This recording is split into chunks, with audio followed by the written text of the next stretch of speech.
Hello, everyone. Wow, it's very loud in here. Welcome to the Swire VIP Lounge. For the chat today, can graffiti art be a positive force in a community? I have some esteemed artists that... Sorry. That wasn't a good start, was it? Excuse me. It's been a long week. Who's been out partying? No, anyway. You. Yes, me. Thanks, Remy. You saw me. I have some esteemed art critics and actual artists here today to talk about this rather hip conversation or topic, and we're going to get started. I'm just going to introduce a few of them next to me. So we have, on my right, Jonathan Thompson. Hello, Jonathan. And Jonathan is an artist, art historian, critic, and curator. He does all four at once. He has held a number of senior positions in public arts administration in Australia and Hong Kong and established Thomas Fine Art in 2000.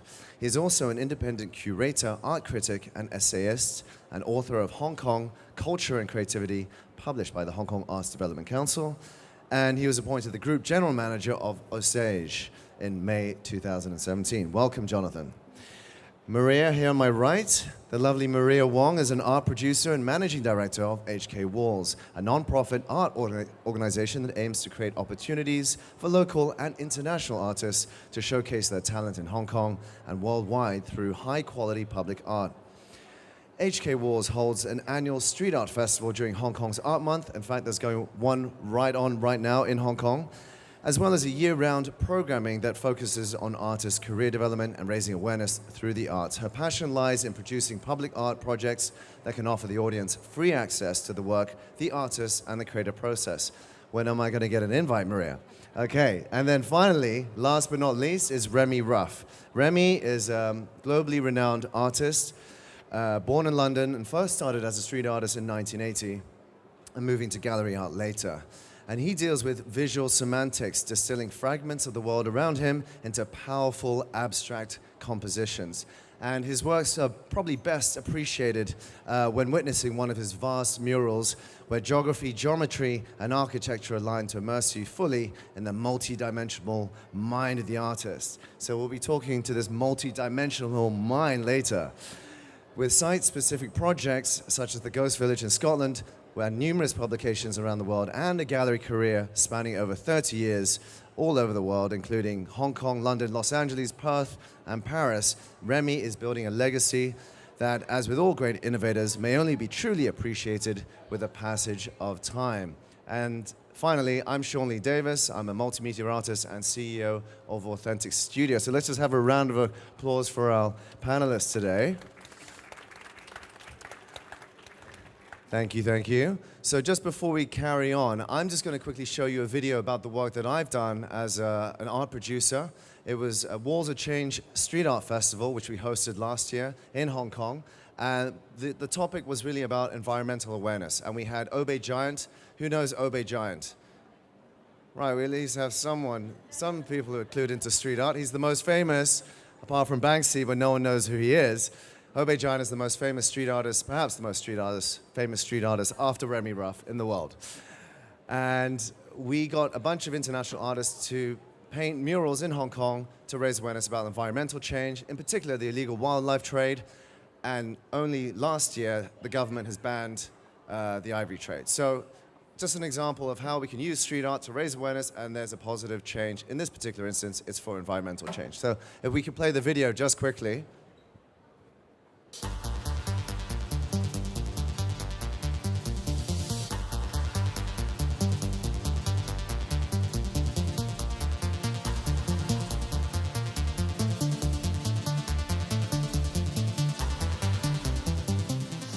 We have to do more to protect our wildlife and erase the illegal wildlife trade.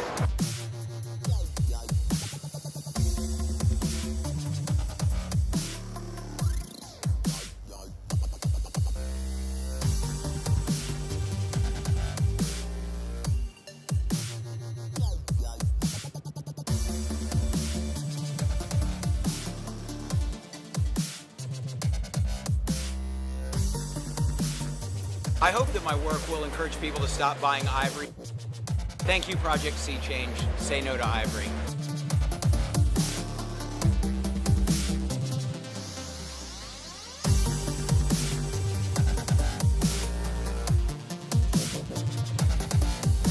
dosyć dużo.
Say no to Avery.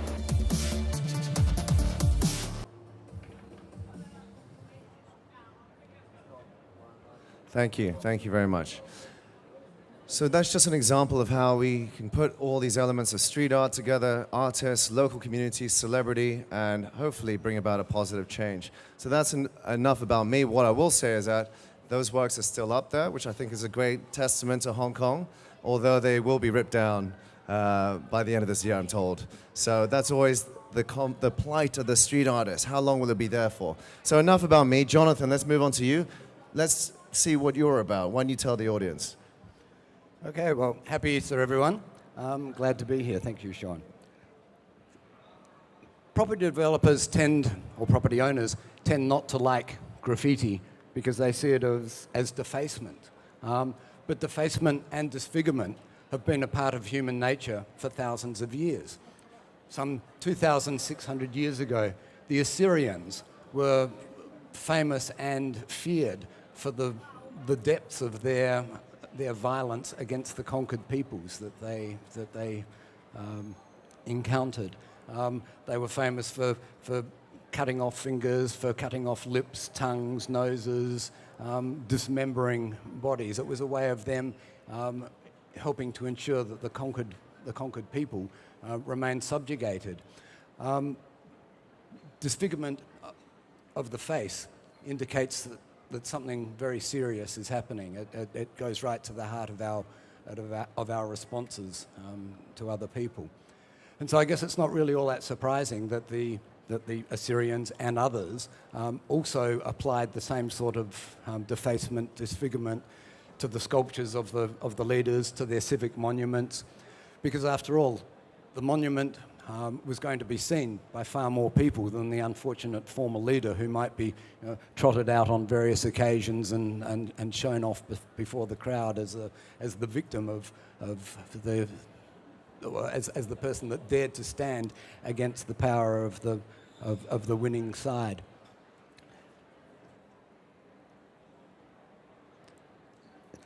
Moving on, in Roman times, sculpture was hugely popular. Every home had its household gods.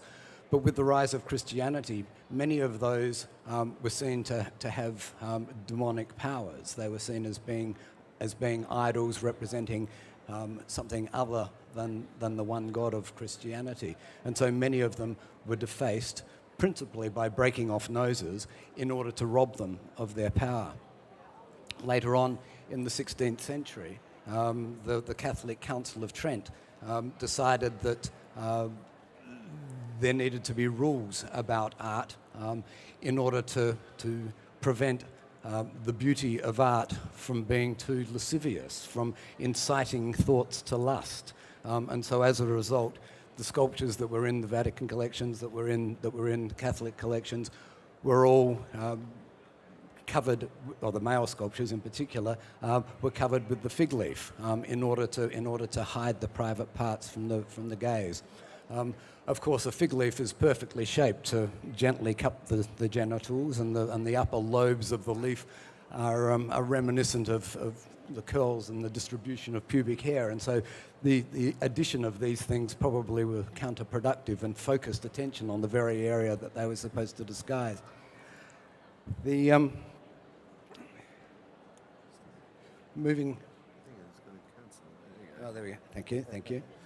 I mean, closer to home, during the Cultural Revolution, the Red Guards destroyed thousands of artworks as you know, relics of feudalism. And so these examples are all about power. They're about power and how the dominant authority exercises its power by controlling the images which are available for an audience to see. But graffiti is also a challenge to authority. The graffiti artists in the 1970s who were bombing the subway trams in New York saw themselves as outlaws.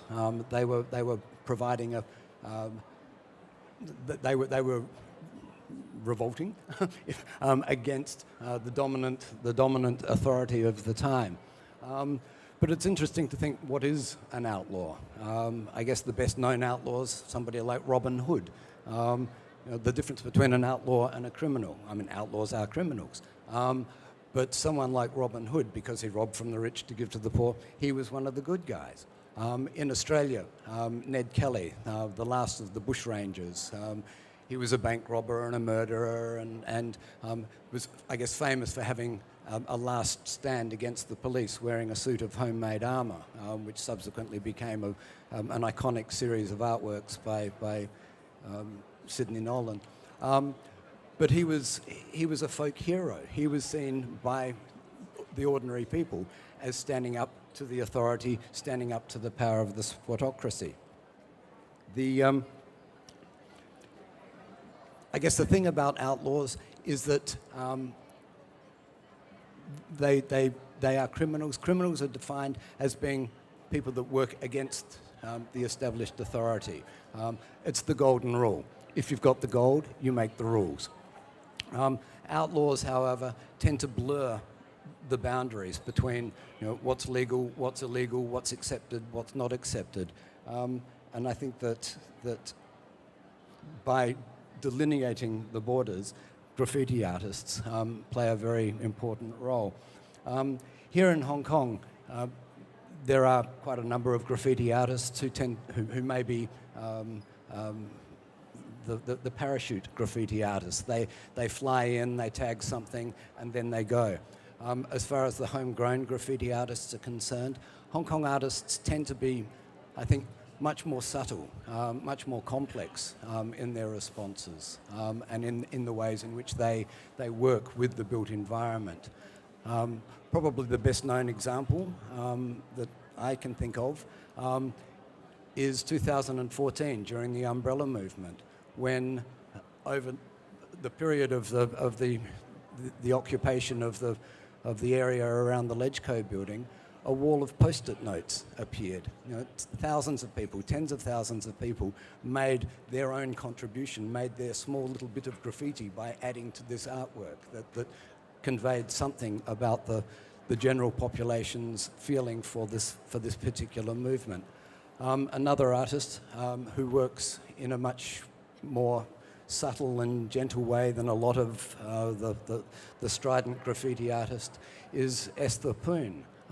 She works as a yarn bomber, so she makes knitting, and she knits these brightly coloured swathes of fabric and then applies them to the public place. And so she'll wrap trees, she'll wrap railings. There'll be little bits of this, you know, brightly coloured fabric appearing in the public place. It doesn't have any strident message. It's there just to be beautiful. And I think that's part of what the graffiti artists can bring to the community. They can bring a small aesthetic moment, a moment where people can look at something and see it afresh.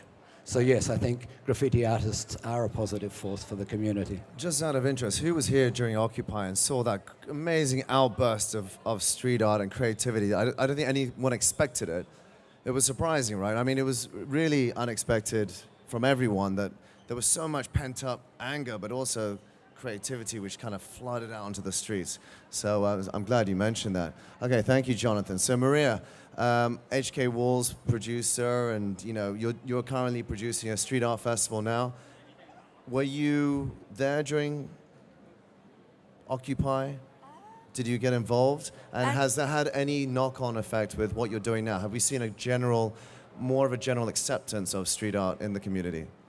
Actually, during the Occupy movement, I was in the UK.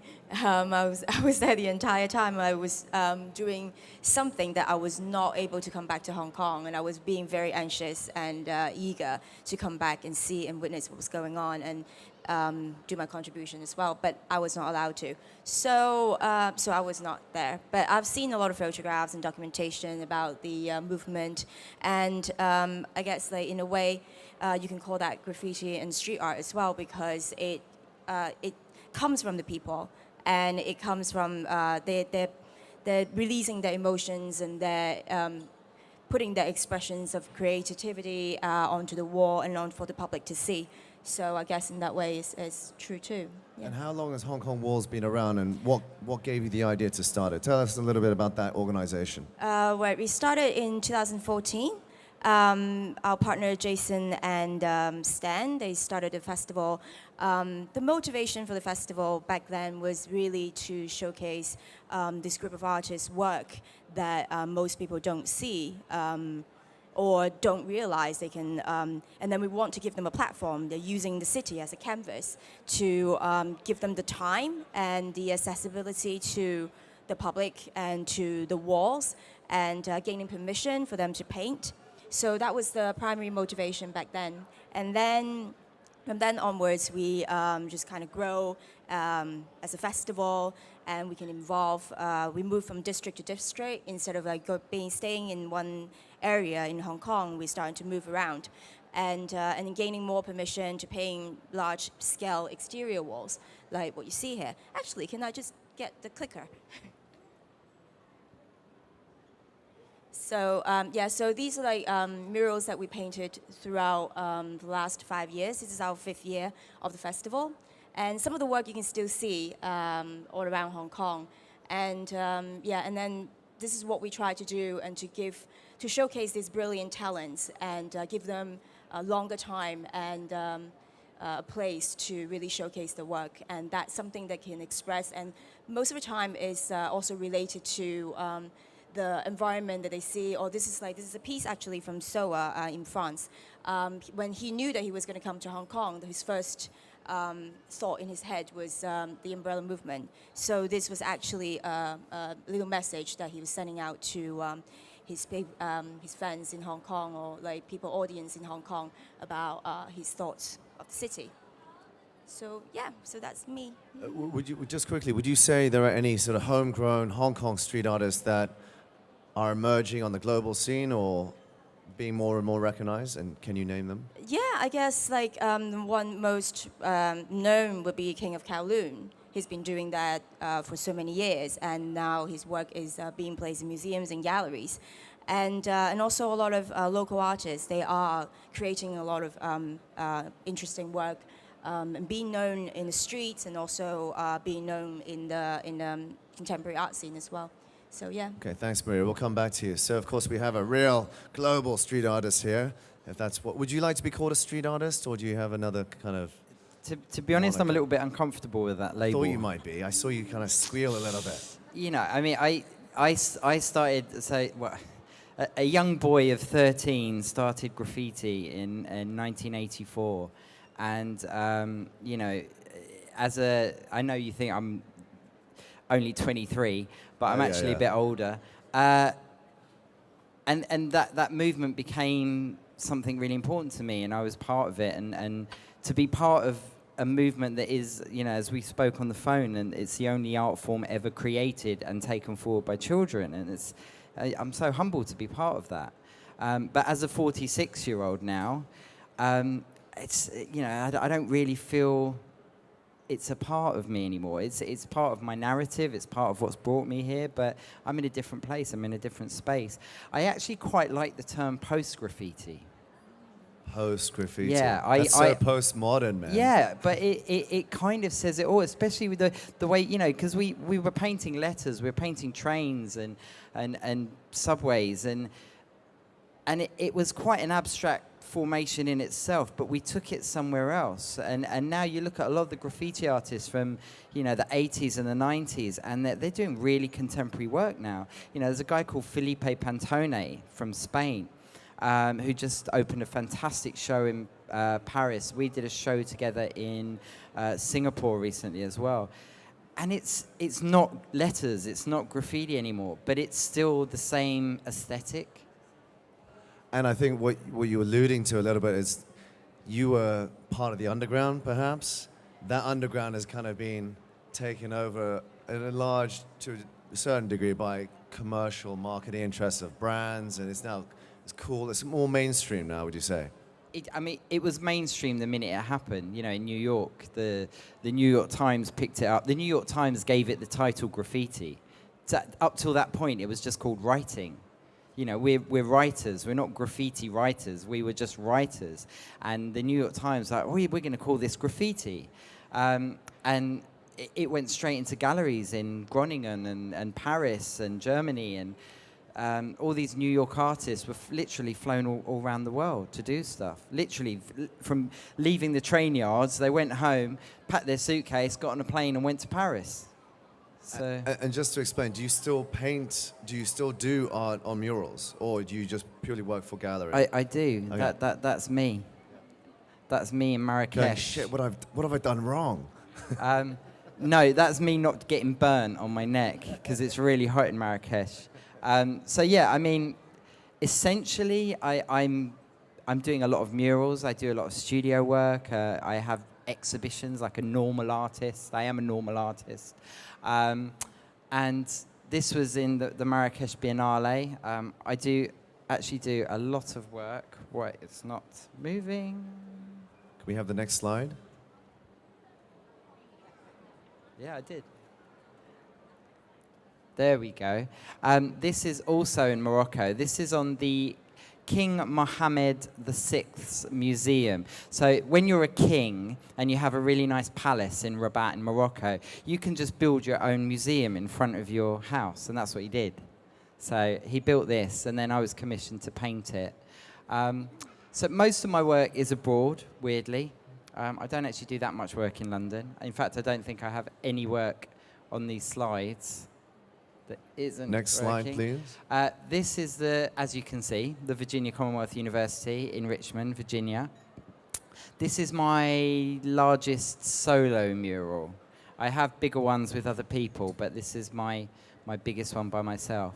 And again, you know, I guess this conversation is about the importance of space and how artists react to the space and how the public reacts to the space. And I think this is a really good case point, because this is a very academic building. It's a very prestigious building in the middle of a quite old town in the south of the US. And the feedback from this was absolutely phenomenal. So people were really engaged in it. All the students were engaged in it. Remy, is this your signature? Or That is my signature. Yeah, you'd have to be very tall to get up there to tag it, which is why I did it there. How long would that have taken you to create? I did that in about 5 days. So yeah, go to the next one. So this is in the Art and Science Museum in Singapore, and they currently are showing one of the biggest exhibitions of street art in Asia to date.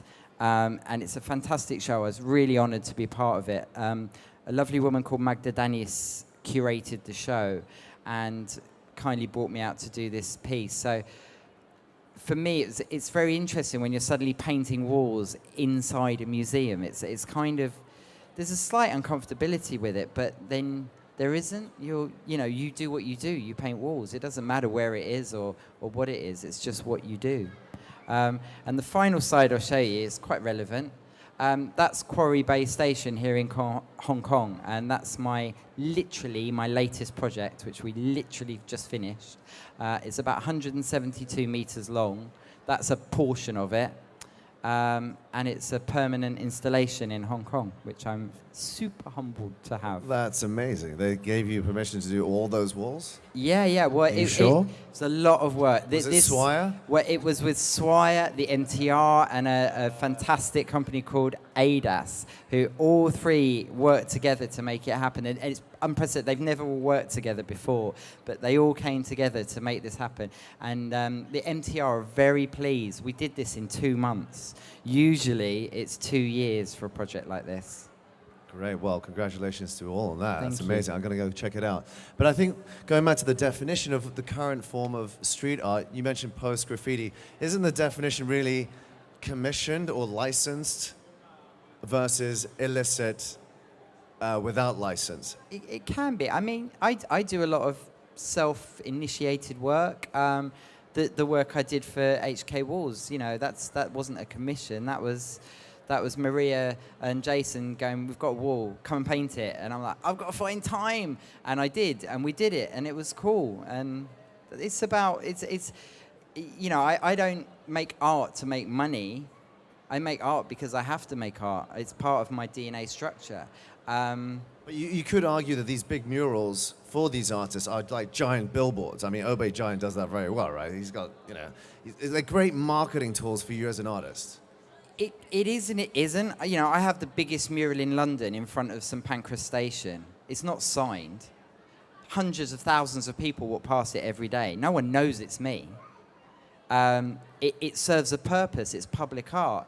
It's not an advertising tool. If there were any text on it, Camden Council wouldn't have allowed it. You know, it's to a certain degree, yes. When you're Shepherd Fairy and you've got like huge Obey Giant things on walls, you know, he's a little bit more known than me. Not much, but a little bit.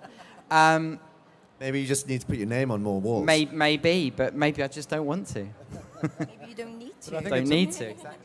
So Jonathan, do you have a comment on that, on the public good? Yeah, I mean, I think it's an interesting distinction you make between graffiti and post-graffiti, because I think that, you know, for me, graffiti art is always illegal. You know, it isn't commissioned. No one finds a wall. It's where the artist, you know, goes out and tags something because they want to do it. They're compelled to do it, like yourself in your own art making.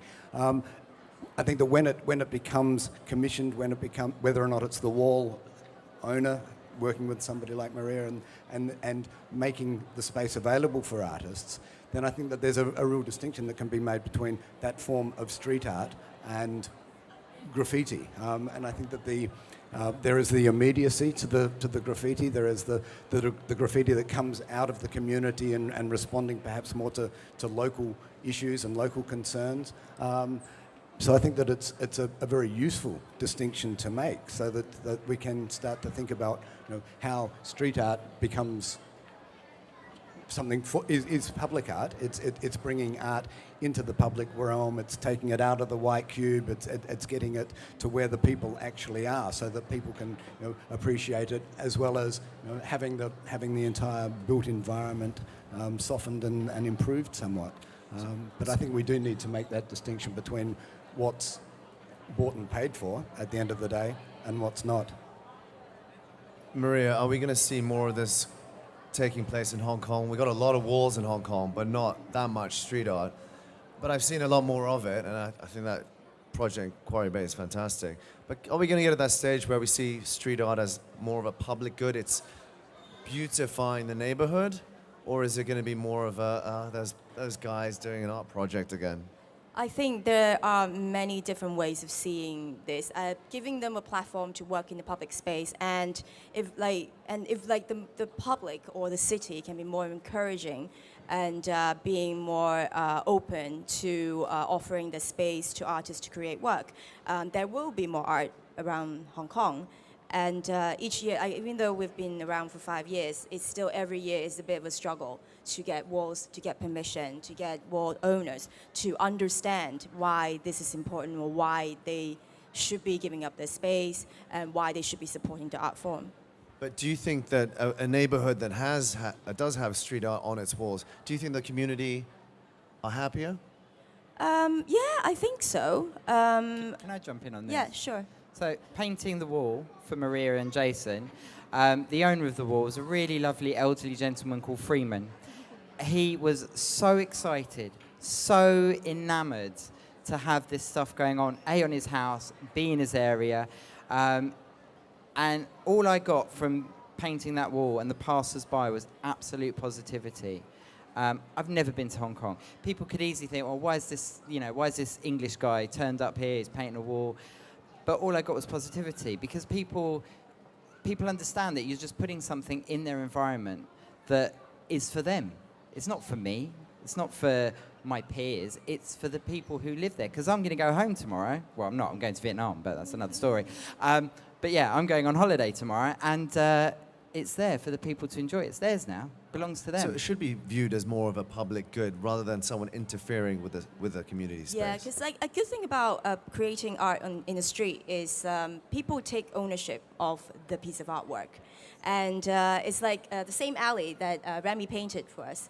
And there's another neighbor who has a printing press for 30 years in the area, and he knows all the neighbors in the alley.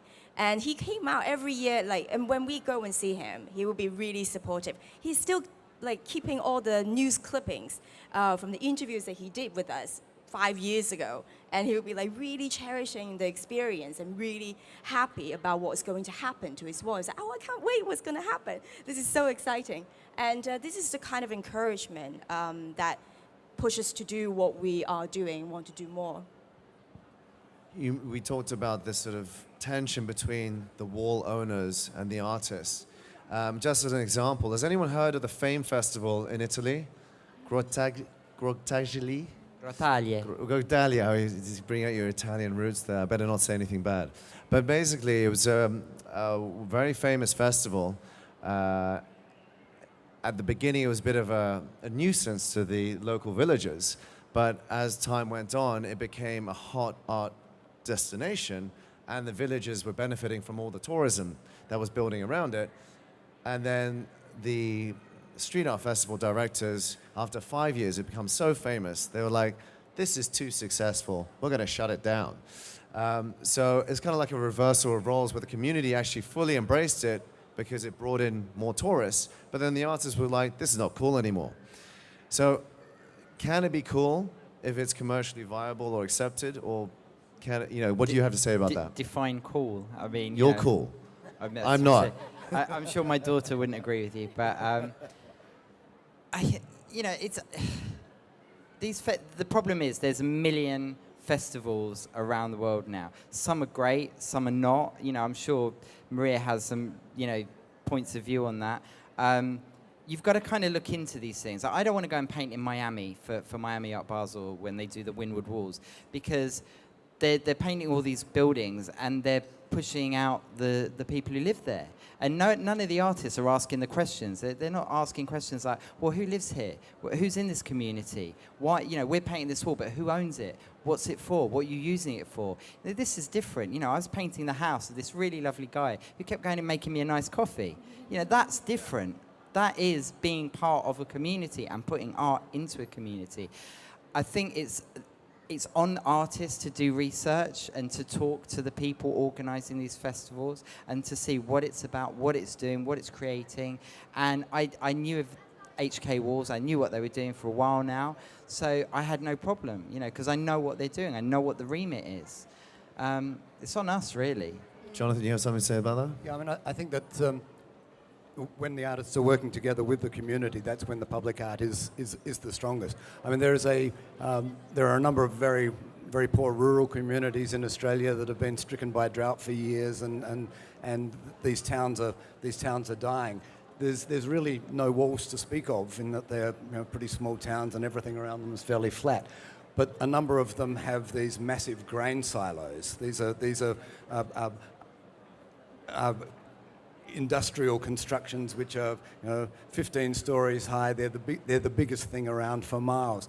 And a number of these communities have been inviting artists to come to paint these silos, to turn them into canvases for public artworks.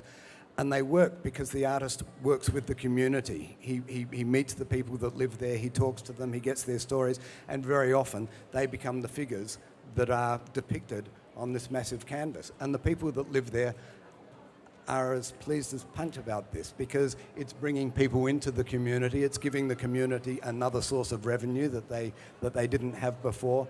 It's put their little town on the map. And so there is a really positive vibe about all of these things. Just following on from that, Remy, you're doing this ghost village in Scotland. Can you tell us a little bit about that, or is that a secret? No, it's an old project, 2009. So Wikipedia yeah, it's like got the wrong information. Nearly 10 years old now. So it was the year when the Lehman Brothers bank went, and the art world was pretty much on its knees. And I was on the BBC site and I saw this ghost village, this village that had been built in the 1970s for oil workers, and no one had ever moved or lived there. And we didn't know why. So we did a bit of research. We found the owner. We spoke to him.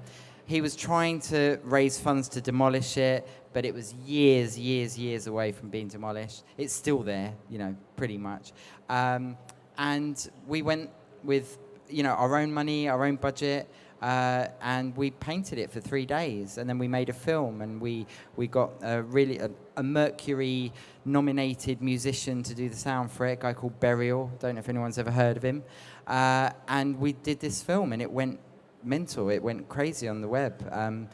We still don't, to this day, we don't even have a press release for it. We just went, there you go. Right. But it was timing. It's like graffiti. Graffiti wouldn't have happened if it was 5 years earlier or 5 years later. It's so dependent on the time that it happened because New York was broke. And it came to London at exactly the right time, in the grip of Thatcherite Britain, when everyone hated the government, everyone hated the authority that was, shutting the coal mines down. We had this poll tax thing that they were putting upon us. It was horrible. So, we were angry. The young people were angry, and graffiti was such an amazing channel for so many people. And it's worldwide. You could go to Kuwait and find graffiti. You can go to the tiniest village in Switzerland, in the mountains, and you'll find graffitis everywhere.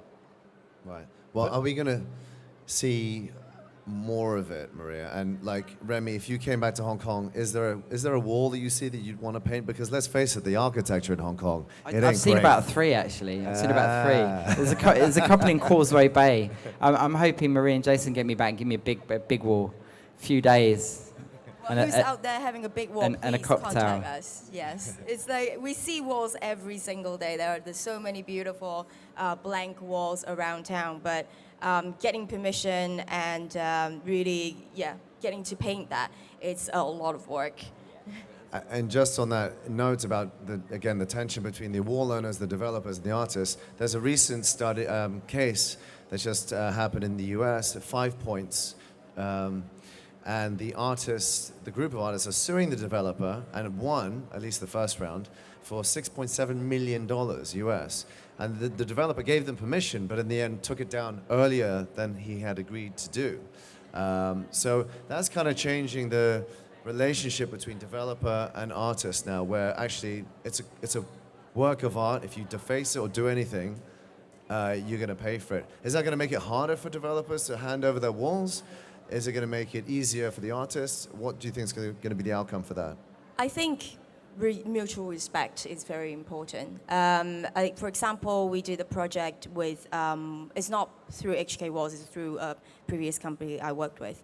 And it was called Work in Progress, and it was actually with Swire. And they have this building. It was very early on. They already notified all the artists. Everybody knows that the building is going to be knocked down very soon.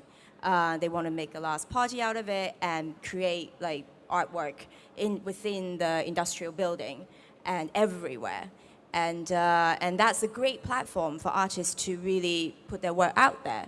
And they invited like international artists as well as like we curated a lot of local artists to join the exhibition. And that is a way that I think artists or art organization can work with property developers. It's like we need to have mutual respect of the work and the creative process and how that is going to end up and why it's been there. Well, it's great that Swire is actually promoting this art form here in Hong Kong. So you've had enough questions from me. Why don't we open it to the floor now? It's got another 10, 15 minutes. Would anyone like to ask a question to one of our esteemed panelists? gentleman here.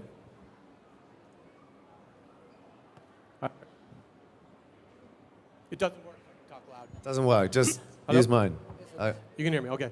Actually, just more of a comment on can graffiti art be a positive force in communities is the example of Buenos Aires, how they, property owners that will employ local street art, put up murals to avoid the more defacement side of street art.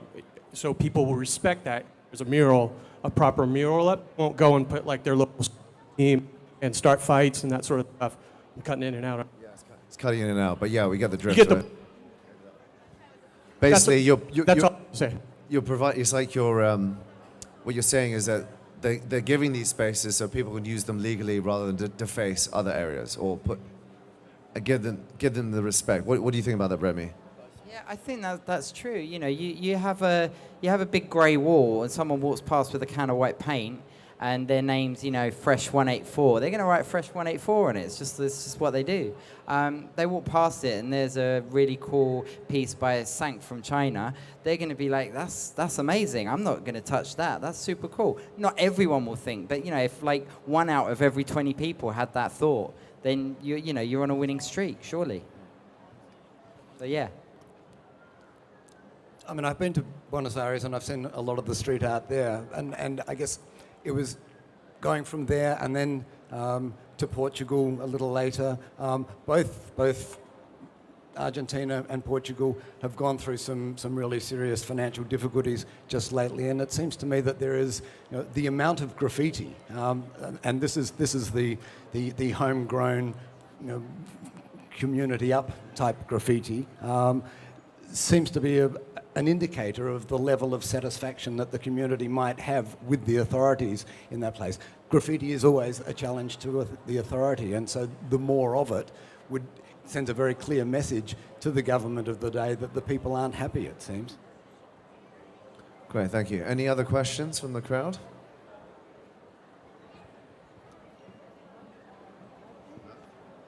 Vita. I would like to ask Marie in terms of the Hong Kong walls. I mean, I would like to understand a little bit of the approach, how you're going to actively, develop project. I'm sure that you have close relationship with developer, but at the same time, are you having a team to really scout interesting wall around Hong Kong and trying to make proposal to, different sort of party, whether it's an old building or a very established developer, and what sort of challenge you're having in terms of, getting your sort of ideas and project realized? I think the challenges we have at the beginning of the festival, like 5 years ago, is nobody understood what we were doing. And especially when we started the first year, it was in Shanwan. It was an old residential area. And a lot of the buildings that we approached, they are owned by old ladies, old men, been living there for like many, many years. And they have no idea what mural is, what street art or graffiti is. And they would, the first thing you say, graffiti or street art, the first thing they would think is, oh, you're just gonna scribble things on my wall. So that was quite difficult. But like since then, now that we have a track record and they can actually see examples of the work, and it's getting easier. But also because of this trend of having these big murals being done in the neighborhood, also there are wall owners who will be starting to get a bit more demanding about what they want, the content. But the spirit of the festival really is about creative expression. We want to give a platform for artists to do what they want to do. And when it comes to that, that we have to compromise in some sort of way. We want to work with, whether it's developers or private owners or tenants, people in the neighborhood, in a way that we can mutually respect what is being done. So there are challenges because I think it's the communication process and how they see and what they think art is. And I think that is the challenge. Can I just ask, do you think that given that Hong Kong is still quite a free society, China, you're not allowed to do street art, is that correct?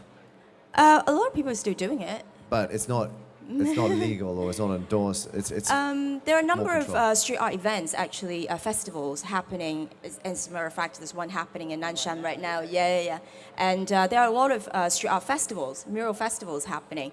And interestingly, in China, a lot of them were partnering with property developers. So they have a piece of land, they have all these buildings, new buildings, and they will commission these organizers to hold a street art festival there, a mural festival there, so they can paint all the walls. So I think in China that is that way, through that channel, that they can start making work. Okay. It was interesting. I was on Hollywood Road the other day, and all the mainland Chinese tourists were by that wall going up to Staunton Street.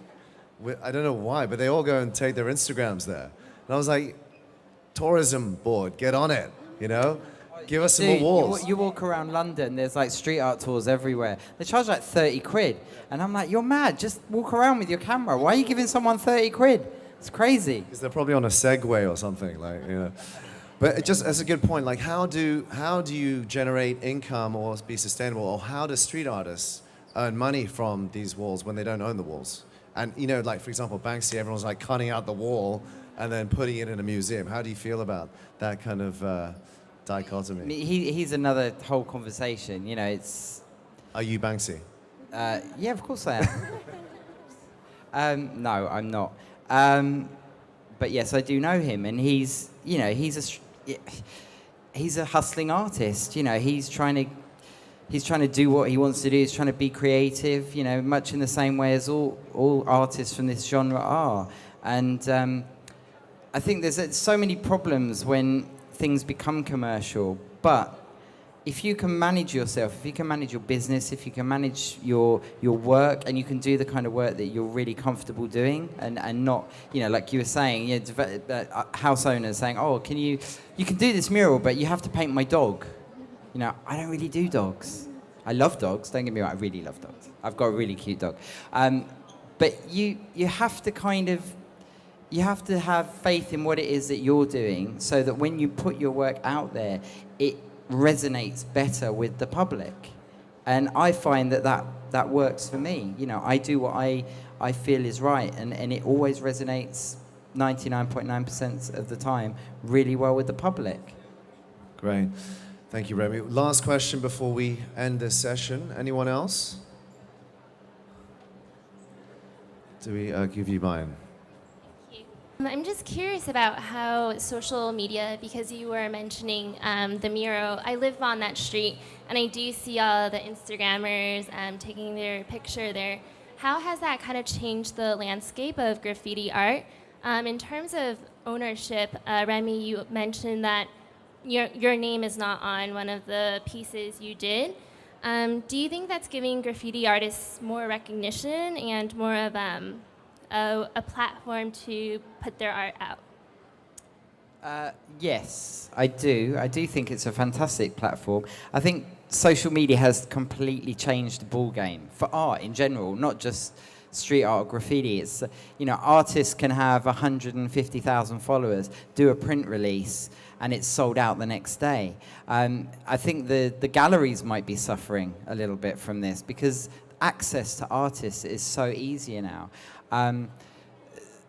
But the way we consume art now is only on small photos, which I think is sad. You know, when I was young, we used to write letters to people. We used to put photos in an envelope. We used to post it out to the US. We used to sit there and wait for 2 weeks. Then a letter would come back, and that would have some really cool photos, and we'd just keep doing this. So it was this amazing network. Like that's the beautiful thing about graffiti art. It was an amazing network. Even then, before mobile phones, before social media, I had friends all over the world. I could go somewhere and like sleep on the couch, go painting. It was amazing. And it's easier now, but I'm not sure if it's better. It's just different. And could you say that actually it's going to devalue the work if it just becomes commoditized through being so accessible and so shared on social media? I think in some cases, yes. But I think when people see that, as I said, you know, people are really behind what they're doing and they have belief in what they're doing, I think the worth of it, not just the financial worth, just the worth of the work rises. You know, people want to see it. whether they want to buy it or not is irrelevant, but people want to see it. And you can never beat standing in front of a big 10-story mural. It's one thing seeing it on a screen this big, but when you're standing in front of a great big giant mural, it's cool. It's great. And I think the good thing about having artwork in the streets, creating artwork in the street, is like the value of the work is no longer being judged by galleries or collectors. It's really out there for people to see. The people will actually give the value to the artwork. Yeah, that's very true. Final comment, Jonathan? Well said. I'd have to agree with that as well. I think that social media, it's a little bit like once upon a time photography was the domain of a very small number of people because it had to be done in the dark with chemicals. There was a mysterious alchemy about making a photograph. Now, with our mobile phones, everyone's a photographer. Everyone can manipulate those photos and to change them and to make them into something different. Likewise, nowadays, we're all a curator because we are curating our own collection of images that we happen to find interesting to us and that we can then share with others. So you're basically saying I'm out of a job. We're all out of a job. Well, I'm going to wrap it up there. Thank you very much, Remy, Maria, Jonathan. Remy, we look forward to seeing you back in Hong Kong, and if you ever need someone to make your coffee, you know who to call. Thank you, Swire. Thank you, everyone.